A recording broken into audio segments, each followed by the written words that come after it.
Get up. It's time for a night with New. Man, I stole my car. Hey, boy, like, what's going on with you? Like, still know I'm new. With her fingers deep off in her jeans. We had to yank my wig off and threw it across the room, y'all. I need your help. Stop all that running. Like, yeah, you on the rest, y'all. Like, pick the fellas up. So, like a dog, I let him drive my car. God damn. It was tearing me up in front of my homegirl. I know that right. Hey everybody, it's your favorite new girl, New Weather, and you're tuning into a new episode of NightsWitNue, where you'll be alright by the end of the night. Happy New Year, everyone. Do any of y'all have any like New Year's resolutions?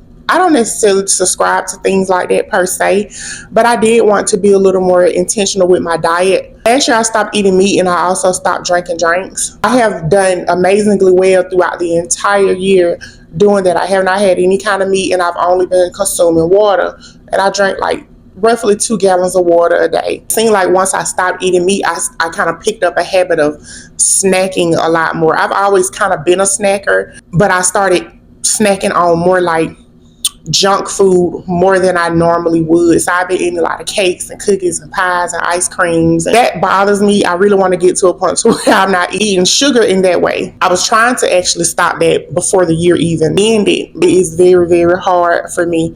The longest I've went without purchasing any type of junk food was like maybe 3 days. I'm not discouraged about it. I don't beat myself up about it or anything like that. I'm having to start over because I really don't want to be eating so much. I need to get in the gym. I want to do a little fine tuning on my body. Eating better is half of the battle. I need to be a lot more active and get in the gym and start working out. I want to get into skating. It's kind of hard for me to kind of be outside doing certain things just because I work. I'm always working on the weekends. I was just checking the placard. I'm seeing whose name it was in and if you were the owner of the placard. My grandmother, she went in the store. She went in the store? Yes, ma'am. I had dropped off. She went in the store, but I can move. How'd you drop her off? I just moved. Nope. Okay. I need you to see your ID, please. I need your ID, please. What did I do? Because you're parking in a handicap and you're not allowed to park here. I haven't done anything. You have, and I'm requesting your ID, and if I don't get it, I will arrest you. I need a supervisor because you mess with me for no reason, and I told you I would move. Come on, man. Come on. Do what you got to do. Step out here, please. Get out of the vehicle now, or I will make you get out. Sorry. Step out. Oh, my God. Why are you grabbing me? Get out of the fucking vehicle now. My dress, all right.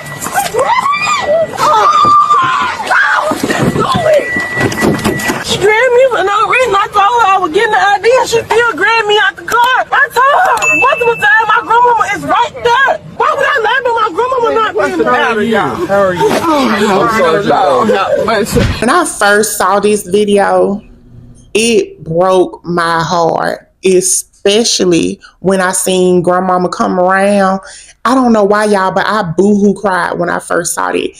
The excessive amount of force that people use. When you came up to that lady and she was like, oh, I'll move. Why couldn't you have just let her move?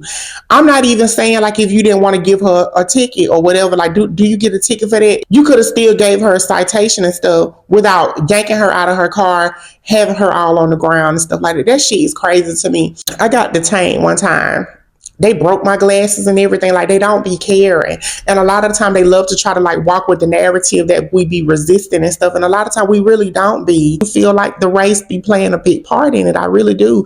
Like, y'all come and y'all treat us like motherfucking worn out tennis shoes. Y'all remember in a previous episode when I showed that nurse that was arguing with the lady who had just had a C-section and she had her hands cradled over the baby some type of way, and I told y'all that made me feel uneasy. I didn't really like the way that I felt when I seen that. Have y'all heard anything about that Henrico County nurse that was abusing premature babies in the NICU? Erin Starkman is a 27-year-old nurse who have been charged with abusing 9 premature babies from the time frame of 2022 to 2024. There have been several premature children with unexplainable fractures and bruises and things like that within the NICU. She stopped working for whatever the reason. I don't know if she took a vacation or whatever the case, but then as soon as she started back working, they started seeing babies being abused again. One of the babies, even all of their limbs were broken. They had videos showing her using excessive force, like putting all of her weight on the babies, squeezing them with excessive force and things like that. And they even had video footage of her carrying the babies around, holding them by just their heads and leaving their bodies dangling. That's crazy to me. She was arrested. Now she's out on bond, a $27,000 bond. So she could pay $2,700 and she's going to be able to get out. She originally faced 20 charges, but now due to a plea deal, she has been dropped down to 9, which is congruent with the 9 actual premature babies that she assaulted. It's projected that she's only going to spend 3 years in prison on 9 counts of felony child abuse. Do you think that that's too light of a sentence, y'all? I personally do. Not a lawyer or anything like that, but it's like, come on. Do you feel like the way that she's been handled in this case is race related, or is this actually how things like this happen? She hasn't been sentenced yet. Her sentencing is June the 5th. They said that the plea deal offer her up to 3 years, so she might not even serve a full 3 years. It's going to be at the judge's discretion. Did I mention to y'all that one of those babies that she assaulted was only 11 ounces, y'all? That baby weighed 11 ounces, and they're talking about just giving her 3 years or less. And she got out on a $27,000 bond. Not even 3 bands, she'll be out walking. I actually have a copy of her plea agreement. I'm going to read some of the outlines in it, okay? So she pled no contest to the charges. Basically, no contest means that like the defendant accepts the punishment without necessarily like admitting guilt. It's like, okay, that's what you want to do. You want to beat my ass, okay, beat my ass, but I ain't saying I did. Like, that's kind of what that gives. The Commonwealth Attorney's Office has agreed to seek no more than a 3-year active sentence for Stratman, adding to the guidelines of her felony child abuse charges. This calls for a period of incarceration between 1 day and 6 months. Stratman will surrender her nursing license, which was originally suspended by the Virginia Board of Nursing in May of 2025. She has also agreed to no longer provide services as a healthcare professional, a healthcare provider, or a caregiver of a child or a vulnerable adult. Stratman is also not able to have unsupervised contact with anyone less than 18 years of age who is not related to her until the end of her sentence. All of the families of the babies involved in this case was reportedly asked for their opinions on this plea agreement before they made it official. I honestly don't believe that. It's very hard for me to believe the mother or the family of a baby that was already born premature, already born with the odds being set against them, and then to have a nurse carrying the baby around the NICU by their head and putting all of your weight on them and breaking their bones and fracturing them, and you give her just 3 years. Do you feel as if she had a slap on the wrist because of her race? Have y'all heard about the 1-year-old baby, Kamari Morgan, that passed away? I tried to do as much research as I could on this, but I couldn't really find that much. All I know is Kamari Morgan was a 1-year-old boy. He was in foster care. He passed away.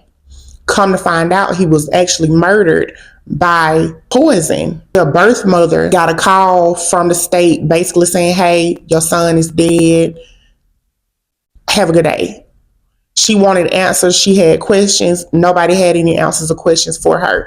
It took 7 months after her baby had passed away before she was even notified that the baby had been poisoned. The foster family put a gag order on her to where she couldn't talk about or address this issue on the internet or anything like that. The foster family that the baby was a part of was unlicensed. Their house wasn't even licensed. So he shouldn't have been there anyway.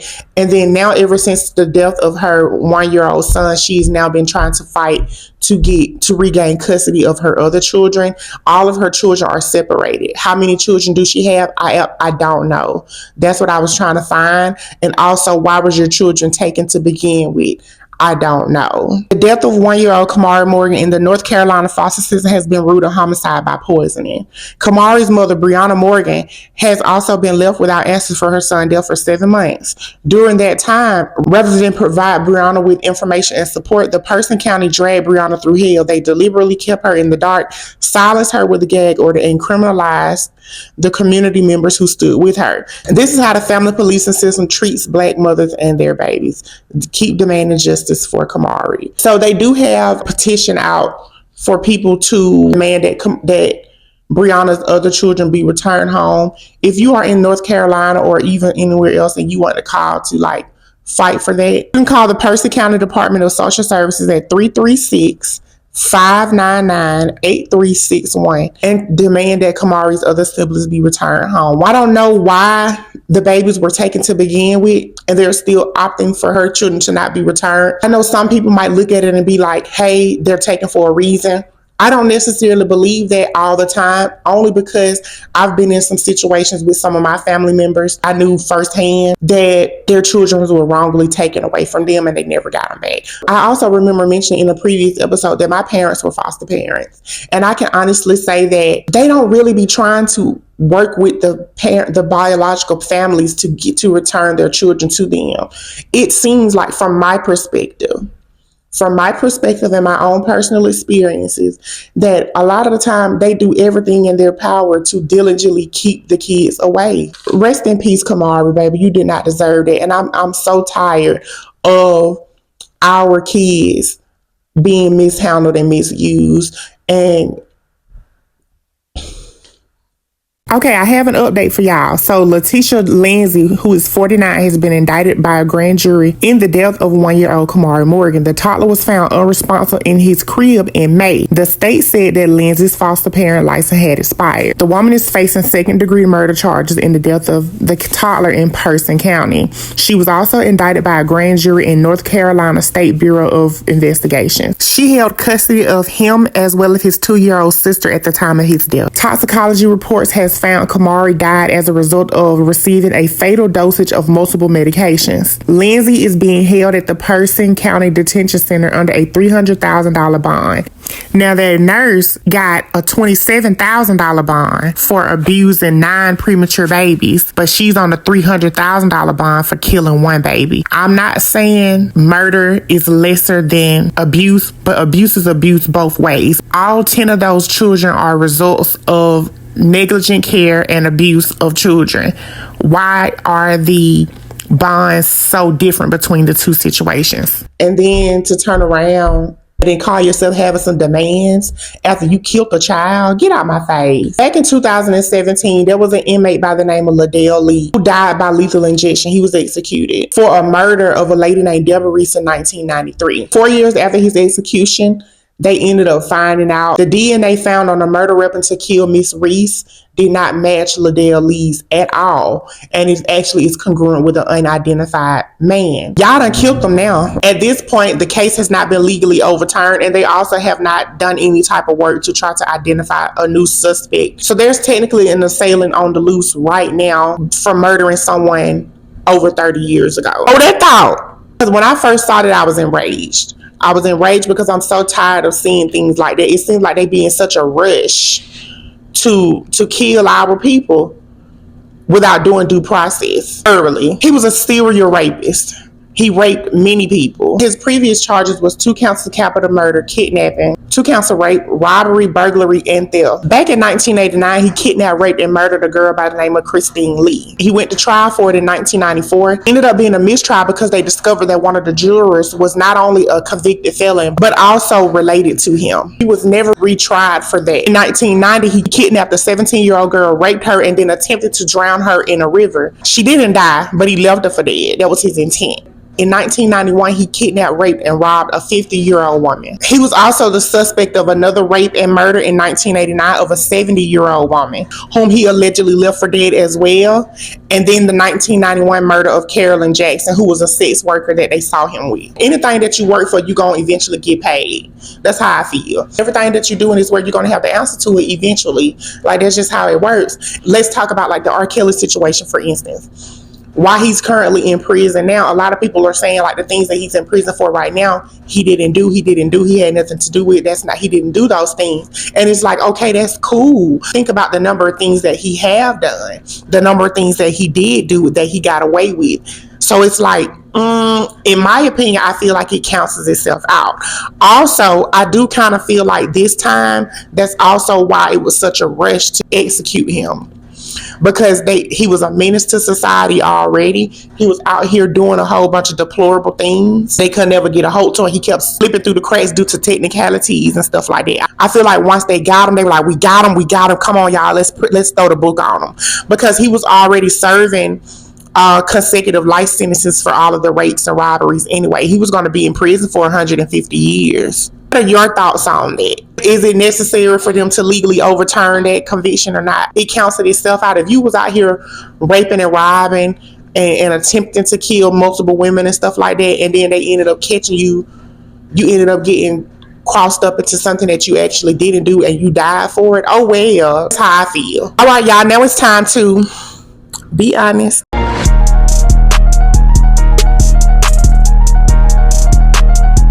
How do you handle stress or tough times? Do you have a vice or something? Like, what is it that you do? I'm going to be completely transparent in this moment. I would like to let y'all know that I'm extremely upset with y'all so far. The whole purpose of the Be Honest segment, I ask questions and I do answer them myself because obviously I'm doing this show on my own. As of right now, I haven't had any guests. However, you, as the consumer of the content, I am literally asking you the questions as well. I'm a little bothered by the fact that we are this many episodes into my podcast and y'all haven't answered any of my questions. Y'all don't be answering me.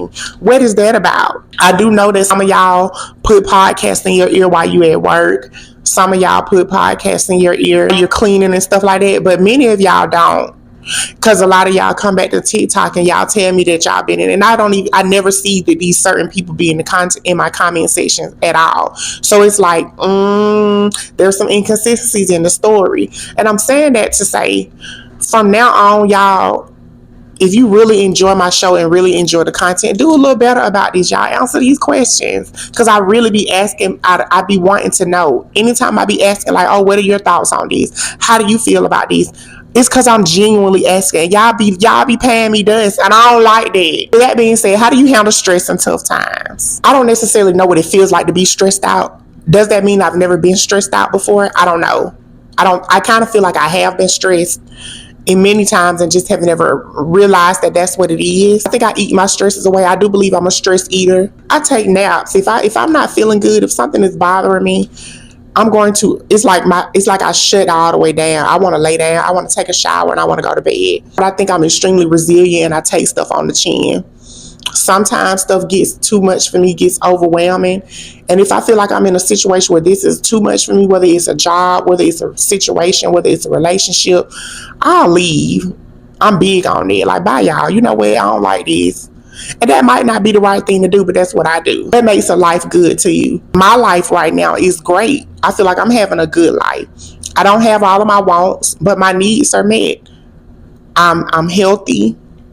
I am able to sustain. My bills are paid. I get to eat every day. You know, like those types of things. Of course, am I 100% fulfilled? No, there's other things that I want. I have goals. I have dreams. I have aspirations. I do desire more in life. And I'm working diligently to achieve those things. But however, for the most part, I am content with where I am in my life. But I am still working and pushing and striving for more. I would like to have more genuine interactions, though. I think I would like to be surrounded more by people that I know genuinely love and care for me.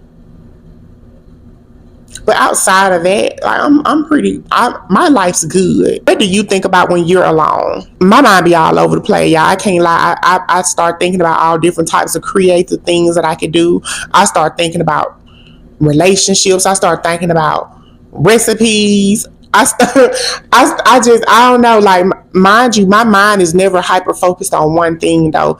For some reason, I don't know if this is a problem or not, but inside of my head, it's a lot of noise. It's a lot of scrambling. And I be having to decipher through that because like I have a lot of different thoughts just bursting in my mind all at the same time. Always constantly just.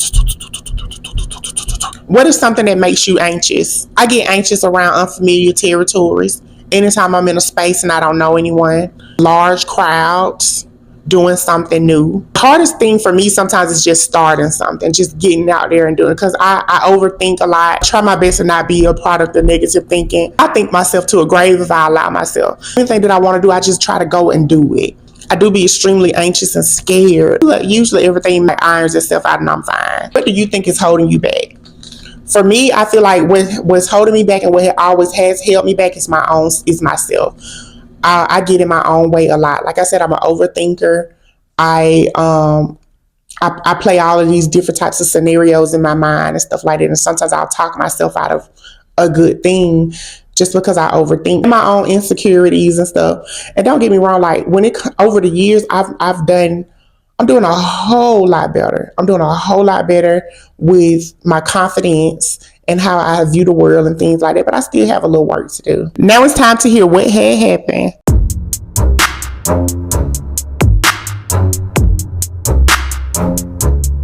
If you have a what had happened story, be sure to email me at NightsWitNue@gmail.com. That is NightsWitNue@gmail.com. Keep your email short, sweet, and to the point. 2 paragraphs is enough so that you could be featured on the next show. I found out that my boyfriend has been hooking up with guys on the DL. I don't know what to do. Recently, my boyfriend of 2.5 years has been acting suspicious. We have been living together now for the last 5 months, and I have a daughter who lives here with us. She's not his, but her dad is an abuser. Anyway, this last weekend, I seen he was deleting texts between him and this girl he used to date a long time ago. So I later snooped through his phone because I wanted to know why he was hiding them. I didn't find anything. Of course I didn't, because he deleted the whole thread. But what I did end up finding was emails that he was sending to guys about how he likes to suck you know what, and that he has bottomed twice and loved it. And it wasn't just one person, it was multiple men on a website called Double List. Double List? I ain't never heard of Double List. Okay. By the way, he has a lot of guy friends, and on the surface, he seems like a totally heterosexual man. No one knows this secret but myself, and it's been a couple of days now that I have had time to process this, which I do love him. We have integrated so much of our lives together, and that it would not be easy for me to just up and leave. My daughter loves him too. I cannot fathom the fact that him cheating on me with other men. I don't know how to bring this up to him, and don't even know if I should, because I was doing a deep dive through his phone. It's there, and I just can't forget about it all. I have thought about it, and I wouldn't mind serving his kinks in the bedroom, but I feel that it wouldn't be enough for him, because I think he actually likes the fact of a guy going, ugh, help. A lot of y'all might not like this advice. The issue shouldn't be that the fact he's sleeping with other men. He's cheating on you, period. So the fact that he's cheating on you, whether it was a man or a woman, he is dishonest and he can't be trusted. Okay? If you know that you're not going to leave and you're just going to deal with it, I don't see the point in saying anything. Go get tested. Stay on top of your sexual health. Start wearing protection with him, because he's cheating. If he ends up saying like, hey, why we got to wear protection all of a sudden, this, that, and the third, address it. If you gonna stay. If you're not gonna stay, leave. If you know that there's something that you can't deal with, use the fact that you know something that he don't know that you know to your advantage. Level up, stack up your money, and leave gracefully. Because sometimes, especially when it comes to men who are on the DL, if he's sleeping around with other men secretly, he wouldn't want nobody to know. And a lot of times it's not safe for you to confront that with him. I don't want him to start putting his hands and feet on you because you confronted him about sleeping with a man. Never change who you are for a man. If you know that you have no desire to put on no strap on and peg him, don't do it for him just because you want him to stay. If that's not naturally in you, that's not something that you already was interested in doing, don't convince yourself that that's what you like just to keep him around. There are men out here who would love you in totality that don't enjoy the company of other men, that will love you and cherish you and appreciate you, and also love your daughter and treat your daughter with respect and grace as well. Put yourself first in this situation. Put your child first in this situation. That's my advice. I'm not a therapist. I'm also not a guru on this, but that's what I would do. If you know that you're going to stay, go get tested, and now require him to wear protection because you know that he's cheating. This would be my same advice if he was cheating on you with women. This would be my same advice. Go get tested. Start wearing protection.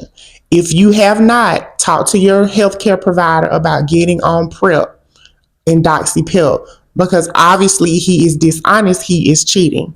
Okay? If you know that you cannot deal with it and you want to leave, leave. You don't have to confront him. You already know. In my opinion, confronting is asking, did you do this? Why did you? You know he did. You already know what he's doing. Stack your paper, baby girl. Gather your things. Leave. Are you ready for a new vibe? Vibe is the new segment where we're basically making playlists now. I have 5 new songs for y'all. If you tune into my TikTok lives, you hear me playing this type of stuff all the time. Y'all know I love all different kinds of music. But today we're pretty much kind of going to be on like a little neo soul type of, gardening vibe. Now, do I garden? No. Do I? No. But anyway, it might not even be that kind of vibe. I don't know. I'll let y'all see for yourselves. So at number 1, we have Frankie, If I Had You. I love that song. Pay attention to the instrumental when you hear it. Once you hear the song, think about every song that you know that uses that instrumental. Come back here, list them in the comments for me. Number 2, we have a deep cut right here. This is Seasonal Love by Mind. Number 3, Duran Bernard, Here We Are. Love Duran Bernard. I have been a fan of Duran Bernard for I know over 15 years at this point. Like he's really starting to get the traction that he deserves and stuff like that. But like even when he was just doing covers in his own home, like I've been listening to him for years. I am very excited for the growth that he has now, and I really love this song. So y'all check it out. Number 4, we have Cleo Soul, Promises. Once again, I pretty much love everything that she has to offer as well. And then number 5, we closing it out with Avert, Baby, I'm Ready. Y'all should know about that. Come on now, you can't never go wrong with Oh Baby, oh my sweet little baby. What are your thoughts on that playlist? And you want to add or take away from this? From based off the vibe, if we following the vibe. That's all I have for y'all tonight. Just know you are worthy, you are loved, you are protected, you are abundant, you are strong, powerful, and you are fearless. Good night. All right. If you made it this far, I want to say thank you so much for tuning into another episode of NightsWithNue. I hope that you enjoyed it. This week's Patreon shout out goes to Sandos and Bridget. Thank y'all so much for subscribing. I really appreciate the love. Make sure you thumbs up this video, comment a number 7 in the comments, and make sure that you subscribe. I'll see y'all next week.